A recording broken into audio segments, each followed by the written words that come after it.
bom dia, boa tarde ou boa noite, conforme seja o horário que estejam me ouvindo. Dando sequência ao estudo do livro Paulo Estevão, obra psicografada por Francisco Cândido Xavier pelo Espírito Emmanuel, nós estamos ali no segundo capítulo da segunda parte, em que Saulo já transpôs ali as portas de Damasco, né? Já teve ali a conversa com Ananias, com Gamaliel, né? Nós estamos nessa parte em que ele está ali dedicado, decidido a dedicar ali, a dar um novo rumo à sua vida, a começar uma vida diferente, dedicada ao Cristo, a Jesus, ao Messias, né? E ele vai se aconselhar com seu antigo mestre, seu antigo professor, Gamaliel, sobretudo no tocante a como que ele faria para sobreviver e tudo mais, agora que ele não seria mais um rabino, né? E na conversa ali, Gamaliel pergunta se ele sabe, antes de ser rabino, se ele aprendeu algum ofício. Ele diz que sim, aprendeu com o pai, conforme as tradições judaicas. Aprendeu o ofício do pai, no caso era tecelão, o pai de Saulo é um tecelão, comerciante do ramo de tecelagem. Ele aprendeu esse ofício com o pai. Então Gamaliel fala, então começa, né? Começa a trabalhar dessa forma, é muito honroso, muito justo, melhor do que sair pedindo dinheiro emprestado, por exemplo, se é jovem, né? E conversa com o seu irmão, né? Gamaliel conversa com o seu irmão ali, que era o Ezequias, que também era um comerciante próspero ali daquela região ali do deserto de Palmira, para que conseguisse uma colocação para Saulo, né? E como Ezequias gostou muito, foi muito com a cara de Saulo, falou: não, eu arrumo algo melhor. Em vez de arrumar aqui no deserto que não tem cliente, vamos dizer, né?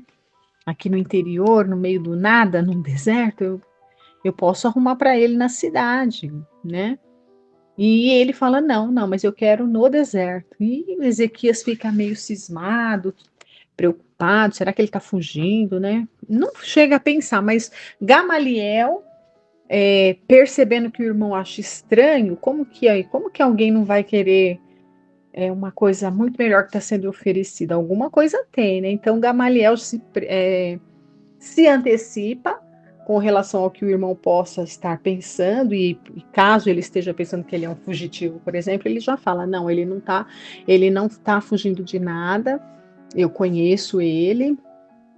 Na verdade, ele quer mesmo ficar no deserto para poder ficar meditando e tudo mais, que ele quer se dedicar a uma vida mais contemplativa e tudo mais.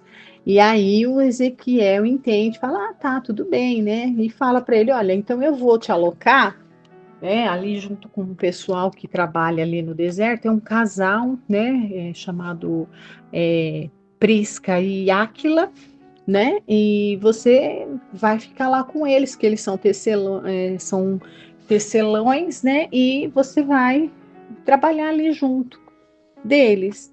E assim é feito. E nós paramos na parte da leitura semana passada, em que ele vai ao encontro desse casal, né? E ele tem ali uma excelente impressão dos dois. E nós vimos ali que de fato era um casal assim, era um casal muito, como direi, havia uma afinidade era uma afinidade de almas ali muito intensa entre esse casal, né? E eles tinham ali um temperamento brando e se davam muito bem mesmo, pessoas muito de bom trato, né? De muito bom trato. E aí, então, o Saulo teve uma excelente impressão deles. E ali, olha, nós vamos ler ali o último parágrafo que lemos a semana passada, que vai falar alguma coisa a respeito desse encontro entre Saulo, Prisca e Áquila. E nós vamos perceber que Saulo vai passar assim momentos muito importantes da sua nova vida, digamos assim, ao lado dessas pessoas. E o que a gente percebe? O que a gente percebe aqui nessa leitura, né? Vamos aqui refletir um pouco, né? Como, não sei se eu tenho dito aqui, se não, mas a gente já percebe que não é uma leitura esse livro, né? Nós não estamos fazendo uma leitura. Estamos sim lendo, mas na verdade podemos chamar de um estudo, né? É um estudo sequencial, né? Então é muito mais que uma leitura. Então é um estudo sequencial porque nós estamos fazendo a leitura na sequência, mas a gente não rende muito na leitura, mas nas reflexões que a obra traz, que são muitas, né? Então por isso que é um estudo sequencial, né? Na sequência que a gente vai lendo. Então vamos aqui, a gente vai observar, e eu chamo a atenção para que a gente realmente preste atenção nos detalhes dessa obra, porque é o que a torna mais rica ainda. A leitura por si só já é de uma riqueza fora do comum, porque é uma história que realmente nos prende, nos cativa, é aquele tipo de livro que a gente começa a ler e não quer que termine nunca, né? Quando chega no último capítulo, para de ler, que o livro não acabar. Mas quando a gente faz uma leitura dessa forma, mais reflexiva, pausada, sem pressa, pegando todos os detalhes, ela se descortina para nós ainda mais maravilhosa, mais exuberante. Eu não sei nem qual é o adjetivo que a gente poderia utilizar aqui, mas o que eu quero dizer é que como a transformação de Saulo vai começar a se desenhar aqui, e na verdade, né, no convívio com esse casal, e quando a gente pega, né, e começa a entender ali, na hora que Jesus aparece para ele às portas de Damasco, e foi um diálogo tão curto, e naquelas palavras tão curtas, sobretudo as que Jesus disse para ele na forma, a vibração, parece que aquelas pequenas palavras que Jesus fala para ele, que são apenas, né? Saulo, Saulo, por que me persegues? Primeira pergunta, né? E ele responde com uma outra pergunta: quem és tu, Senhor? E Jesus diz para ele: Jesus é quem tu persegues. E ele cai de joelhos e não fala mais nada, ele só faz outra pergunta: Senhor, que queres que eu faça? Ele se entrega completamente com essa pergunta. Ele não questiona mais nada, ele se coloca como um servo ali imediatamente, né? E Jesus fala algumas coisas para ele, não recalcitres contra os aguilhões, né? Tem tudo lá que a gente vai ver, e não se demora, fala muito pouco com ele e só diz assim: entra na cidade e aguarda as instruções, algo assim. Entra na cidade e lá vai ser dito que vai ser feito para você. Então, só nessa conversa, quando Jesus fala entra na cidade, tipo assim, fala com uma assertividade, de modo assim, tudo está preparado, né? Confia, não vai ser fácil, mas confia. E ele conseguiu captar isso com uma precisão tão absoluta, né? Que ele vai fazendo, mesmo com as dificuldades. Ele ficou cego, mas confiou. E Ananias veio e devolveu-lhe a visão. Ele foi falar na sinagoga, foi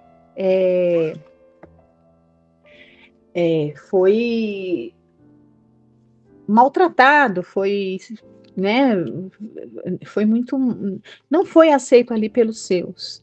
Ficou mal, ficou chateado, mas Ananias estava ali para animar e para dizer para ele, olha, né, por que a surpresa? É isso que você vai encontrar, tem que estar preparado. Ele vai e percebe que precisa se entregar ali aos trabalhos em relação a Jesus, porque Ananias coloca, né? Então, Jesus disse, vai entrar na cidade e lá você vai saber o que vai ser feito. Então, a primeira pessoa que Jesus envia para tratar dele é Ananias. Então, quer dizer, ele, claro que ele ia seguir todos os conselhos de Ananias, não tinha como não seguir o conselho de Ananias. E Ananias o aconselha que ele agora, né, a tarefa dele era servir a Jesus. E aí ele está certo disso. E aí ele fica pensando, puxa, mas como é que eu vou fazer para viver se agora eu não vou mais ser rabino e como que eu vou viver servindo Jesus, fazendo, como que eu vou sobreviver? Vai se aconselhar com Gamaliel, que é o capítulo que nós estamos, né? Então veja que tudo, a espiritualidade, Jesus quando fala, entra na cidade e lá vai ser dito o que você precisa fazer, ou seja, todas as peças ali já estavam, né, montadas. Todas as pessoas, esse casal, Prisca e Áquila, são mais outros que nós vamos ver ali, que também as mãos da providência divina colocaram ali, providencialmente também ao lado de Saulo, não é por acaso. Ele estava reencontrando pessoas que iam auxiliá-lo nessa sua grande missão que estava começando. Então veja que a gente vai perceber nessa leitura como esse casal é mais um casal enviado ali por Jesus, certamente. Claro que isso tudo não está em nível de consciência, mas está gravado nesses espíritos, né? E para dar aquele apoio necessário que Saulo precisa. E a gente vai extraindo essas belezas dessa bela história, né? Com essas leituras e parando, fazendo essas reflexões aqui, né? Então vamos lá. Então, continuando, na verdade, dando sequência a como foi esse encontro entre Saulo e o casal Áquila e Prisca, né? Olha, o primeiro dia correu com agradabilíssimas surpresas para o ex-rabino, sequioso de paz e solidão para os seus novos estudos e meditações. O companheiro de trabalho desfazia-se em gentilezas para atender-lhe as pequeninas dificuldades no mistério que há longo tempo deixara de praticar. Então, o Áquila, né, que é o companheiro de trabalho, desfazia-se em gentilezas para atender-lhe as pequeninas dificuldades do trabalho, né, que há longo tempo ele deixara de praticar. Como nós vimos, ele aprendeu quando ele era criança, ele aprendeu na tradição judaica. Aos 12 anos, o menino é apresentado no templo.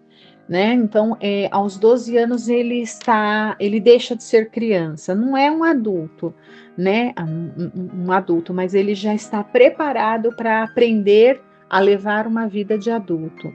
Isso na tradição judaica. Então, com 12 anos, provavelmente ele aprendeu esse ofício de tecelão com o pai dele, né? Na verdade, a gente fala infância, mas 12 anos, até pela nossa legislação aqui no Brasil, já é um adolescente, né? Então, o Áquila percebe que ele está bem destreinado, né? E fica ali ajudando ele com a maior boa vontade para ele relembrar como que era o tear, né? Olha só. Áquila estranhou naturalmente as mãos delicadas, as maneiras diferentes, em nada semelhantes às de um tecelão comum, mas com a nobreza que o caracterizava, nada perguntou relativamente aos motivos do seu insulamento. Então ele se apresenta como um novo tecelão, mas ele não, né, ele não sabia, né, aprendeu ali com a idade no início da adolescência. Então, Áquila, com muita generosidade, vai lá e explica, ensina, relembra ele. E estranha, né? Mas que tecelão é esse com mãos tão finas e com modos tão delicados, né? Achou estranho. Mas, né? Como diz aqui Emmanuel, era uma pessoa tão distinta, era um homem de bem de fato, que não ficava ali com curiosidades, falando, perguntando, ou pior ainda, supondo, né, falando suas suposições. Bom, então, continuando, olha, naquela mesma tarde, cessada a tarefa, o casal acomodou-se ao pé de frondosa palmeira, não sem lançar ao novo companheiro olhares indagadores que traduziam indisfarçável inquietude.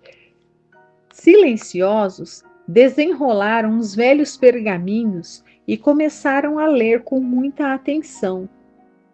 Saulo percebeu aquela atitude receosa e aproximou-se. Então, eles pegaram algumas no final do dia e eles foram fazer algumas leituras em alguns pergaminhos, mas eles estavam meio ressabiados com aquele novato, né? E Saulo percebeu, olha, Saulo percebeu aquela atitude receosa e aproximou-se. De fato, disse carinhoso, a tarde no deserto convida à meditação. O lençol infinito de areia parece um oceano parado. Gente, isso aqui é muito lindo. Isso me fascina. Quando eu escutei isso, né, pela primeira vez, da do que representa esse ambiente do deserto para esse povo que era dado a esse hábito da meditação, eu realmente dá até vontade de ir para o deserto só para meditar, porque realmente deve ser, né? E essa explicação de que diante da ausência de tudo é ali que nós encontramos Deus, porque realmente no deserto não tem nada, né? Nem água, não tem nada, não tem nada. É areia e aquele céu maravilhosamente estrelado, né? Em que a gente olha para cima, eu imagino, eu nunca fui para o deserto, mas os relatos que se faz é que aquele céu com tantas estrelas que a impressão que dá é que se a gente levantar a mão, a gente consegue tocá-las de tão intenso que é ali, né? As belezas do céu estrelado do deserto. Bom, então o Saulo fala que a tarde no deserto convida à meditação. O lençol infinito de areia parece um oceano parado. A aragem branda representa a mensagem das cidades distantes. Tenho a impressão de estarmos num templo de paz imperturbável, fora do mundo. Imagine que é isso, né? Áquila admirou-se daquelas imagens evocativas e experimentou maior simpatia por aquele rapaz anônimo, segregado talvez dos afetos mais caros, a contemplar a planície sem fim com imensa tristeza. Reparemos aqui que, na verdade, o que Saulo está fazendo aqui que Áquila se sentiu comovido? Porque, na verdade, nós vamos entender que Áquila, né? Não vou dar spoiler, mas aqui eles estão fazendo uma bela de uma oração, né? Nessa meditação deles, essa contemplação da natureza é um louvor a Deus, porque nós sabemos que quando nós contemplamos a obra de Deus, nós estamos louvando a Deus, não é? Não é isso? Contemplar a obra do nosso Criador é uma forma de louvá-lo, né? Pelo que ele fez ali para nós, né? E ele vai responder o Áquila, olha, é verdade, respondeu atencioso. Sempre acreditei que a natureza conservou o deserto como altar de silêncio divino. Olha que lindo que ele vai falar sobre o deserto. O que representa o deserto na natureza imensa que Deus criou aqui para nós, né? Olha, sempre acreditei que a natureza conservou o deserto como altar de silêncio divino, para que os filhos de Deus tenham na terra um local de perfeito repouso. Aproveitemos, pois, nosso estágio na solidão para pensar no Pai, justo e santo, considerando a sua magnanimidade e grandeza. A gente que não tem um deserto, né? Poderíamos de vez em quando dedicar alguns momentos ali de solitude, né? O que é solitude? Nós conosco mesmo. Procurar o nosso deserto, aonde quer que estejamos, nos abstrairmos de tudo para nos entregarmos ali a pensar em Deus, na contemplação divina, né? Se a gente não tem um deserto, pode ser num parque, num jardim, num pôr do sol que a gente tem aí maravilhoso, numa noite em que a lua dá espetáculo como a gente faz, como a gente vê, né, de vez em quando. Então, sempre a gente tem a oportunidade de observar em qualquer, quando a gente, né, observa qualquer coisa assim da natureza, né, da criação divina, e, e se dedica ali como um mergulho em nós mesmos, é como se fosse o nosso pequeno deserto, né? Então vamos lá. A esse tempo, Prisca debruçava-se sobre a primeira parte do rolo de pergaminhos absorvida na leitura. Lendo casualmente de longe o nome de Jesus, Saulo aproximou-se ainda mais e, sem conseguir ocultar seu grande interesse, perguntou: olha só, ele viu que ela estava lendo alguma coisa que se referia a Jesus, né? Estava escrito o nome de Jesus ali naqueles pergaminhos. E então Saulo vai dizer: olha, Áquila, tenho tanto amor ao profeta Nazareno, que coisa, né, gente? Olha só, algumas páginas atrás, ele não suportava ouvir falar de Jesus. Algumas páginas, é porque eu faço a leitura, como eu disse, né? É uma leitura reflexiva. Então são várias semanas que nós estamos aqui. Mas se fosse uma leitura corrida, há poucas páginas atrás, Saulo estava louco da vida, né? Há poucas páginas atrás, Abigail tinha morrido e ele estava revoltado, querendo acabar com todos os cristãos, já que ele não podia acabar com o próprio Cristo. Mas quando ele se referia ao Cristo, ele falava muito mal daquele Nazareno, lembra? E olha a primeira vez, olha o que ele vai falar sobre Jesus agora. É a primeira não vamos dizer assim, não é a primeira demonstração, tá? A demonstração ele já deu algumas aqui, mas é que a primeira declaração, é o primeiro momento, é uma leitura reflexiva, é o primeiro momento em que ele vai declarar seu amor a Jesus. É para Prisca e Áquila, gente, isso aqui é um momento, é um grande momento. Então, olha o que ele vai dizer, olha, Áquila, tenho tanto amor. Ele declara seu amor a Jesus. Tenho tanto amor ao profeta Nazareno que me permito indagar se tua leitura sobre a grandeza do Pai Celestial é feita pelos ensinamentos do Evangelho. Então, gente, ele declara o amor dele a Jesus aqui, pela primeira vez, né? O jovem casal experimentou profunda surpresa em face do inesperado de semelhante pergunta. E eles vão responder: olha, sim, esclareceu o interpelado hesitante. Mas, se vens da cidade, não ignoras as perseguições movidas a quantos se encontram em ligação com o caminho do Cristo Jesus. Saulo não dissimulou sua alegria, verificando que seus companheiros, amantes da leitura, estavam em condições de permutar mais elevadas ideias do novo aprendizado. Gente, olha aqui, era um casal. Eu não vou falar cristão, porque nessa época não existia esse termo ainda, mas seguidores de Jesus. Olha onde ele foi cair. Né? Então, quando Jesus diz para ele, entra na cidade, não fica perguntando, entra e confia. Olha aí, tinha por que não confiar? Olha onde ele vai começar, né? Então, assim, já estava tudo preparado, né?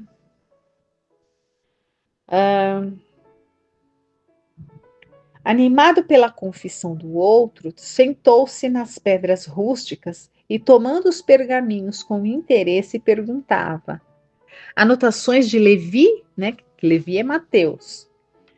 E, olha, sim, esclareceu Áquila, mais senhor de si e certo de se encontrar em face de um irmão de ideal. Copiei-as na igreja de Jerusalém antes de partir. Num instante, Saulo buscou a cópia do evangelho que constituía para seu coração uma das mais preciosas lembranças da vida. Conferiram satisfeitos os textos e os ensinos. Tomado de sincero interesse fraternal, o ex-rabino interrogou com solicitude: quando saíram de Jerusalém? Folgo imenso quando encontro irmãos que conhecem de perto nossa cidade santa. Quando saí de Damasco, não previa que Jesus me reservasse tão gratas surpresas. Olha aqui, tá vendo? Quando saí de Damasco, não previa que Jesus me reservasse tão gratas surpresas. Ele só confiou, né? Mas não imaginava que pudesse ser tanta coisa assim, né? E aí o casal vai responder, olha, o Áquila, né? Faz meses que de lá saímos, explicou o Áquila, agora cheio de confiança na espontaneidade das palavras ouvidas. Fomos compelidos a isso pelo movimento das perseguições, né? Lembram-se, né, que a cidade estava ficando vazia, todo mundo indo embora por causa das perseguições promovidas pelo próprio Saulo, né? Olha só, gente, olha só. O que o Áquila vai dizer para ele? Chegaste a conhecer Saulo de Tarso? Perguntou o tecelão com uma grande ingenuidade a transparecer-lhe dos olhos. Aliás, continuava, enquanto o interpelado buscava o que responder, né? O Saulo estava pensando o que responder. O célebre inimigo de Jesus tem um nome igual ao teu. E ainda Aquila diz, aliás, né, o célebre inimigo de Jesus tem um nome igual ao teu. O ex-rabino considerou que seria melhor seguir à risca o conselho de Gamaliel. Era preferível ocultar-se. Então, Gamaliel, né, também nós vimos aí semanas para trás que falou para ele não falar quem ele era, porque Gamaliel sabia que a fama dele de perseguidor tinha corrido ali as cidades, a região, todo mundo tinha medo e não iam aceitá-lo, né? Era preferível ocultar-se, experimentar a reprovação justa do seu passado, condenável, humilhar-se ante o juízo dos outros, por mais implacáveis que fossem, até que os irmãos do caminho lhe comprovassem plenamente a fidelidade do testemunho. E ele só vai responder: conheci-o, replicou vagamente. Não está mentindo, conheci-o. Pois bem, prosseguia Áquila, iniciando a narração das suas vicissitudes. É bem possível que, pela tua passagem em Damasco e Palmira, não tivesses conhecimento perfeito dos martírios que o famoso doutor da lei nos impôs muitas vezes arbitrariamente. Talvez o próprio Saulo, segundo creio, não pudesse saber as atrocidades cometidas pelos homens inescrupulosos que tinha às suas ordens, porque as perseguições foram de tal natureza que, como irmão do caminho, não posso admitir que um rabino educado pudesse assumir a responsabilidade pessoal de tantos feitos iníquos. E olha, você vê, né? Ele era tão de boa fé que ele até alivia para o Saulo. Ele diz assim: não, não, um homem tão educado, um rabino, não poderia mandar fazer tantas atrocidades. Eu acho que ele não sabia que os soldados, né, as pessoas agiam da forma que agiam. Ainda aliviou para ele, né?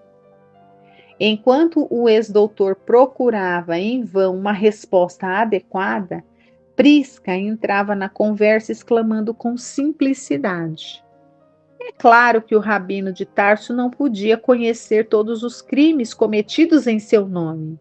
O próprio Simão Pedro, na véspera de partirmos, ocultamente à noite, nos afirmou que ninguém devia odiá-lo, porque, não obstante o papel que representou na morte de Estevão, era impossível fosse o mandante de tantas medidas odiosas e perversas.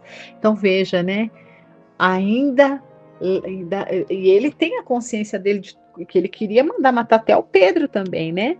Simão também. Não matou Simão e Tiago, por quê? Porque Gamaliel interviu em favor dos dois, falou, né?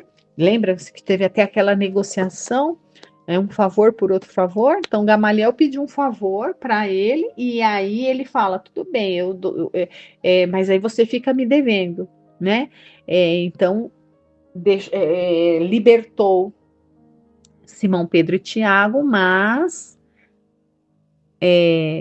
mas Estevão não, né? E Estevão seria apedrejado. Tanto que Gamaliel depois queria pedir novo favor, mas não podia, porque ele já estava devendo, né? E entre os judeus é assim, pode haver troca de favores, né? Mas a troca é troca de favores. Você faz um favor por outro favor que é pago. Então, Saulo fez um favor para Gamaliel, não podia fazer o outro, que era de não apedrejar, né? Porque, enfim. Olha, vamos continuar aqui. Já deu o horário, gente. Ai. Então nós vamos parar por aqui, né? Em que a Prisca fala, né? Fala, não, mas Pedro falou bem dele. Então, né? Isso, imagine como que é para ele ouvir isso, né? Todas essas coisas vão constituir um. Ai, gente, é um remédio. Não é um remédio. Não sei qual é a palavra, mas veja, né? Ao mesmo tempo que ele vai sentir, né? Porque ouvir essas palavras, o algoz ouvir as vítimas falando dele com amor deve ser mais doloroso ainda, né? Para o algoz, assim, doloroso lá no íntimo, né? Porque se ele vê uma vítima falando dele com o mesmo ódio, com o mesmo sentimento ruim que ele depositava nos outros, pode ser que dê até uma aliviada na sua consciência, assim, a gente é tudo igual, né? Mas não é o caso. Ele detestava mesmo ali os seguidores de Jesus e estava com muita crueldade perseguindo. E as ovelhas, digamos assim, né, não estavam na mesma vibração que ele, não detestavam a ele. Então isso deve ser de fato muito difícil, né, para o culpado.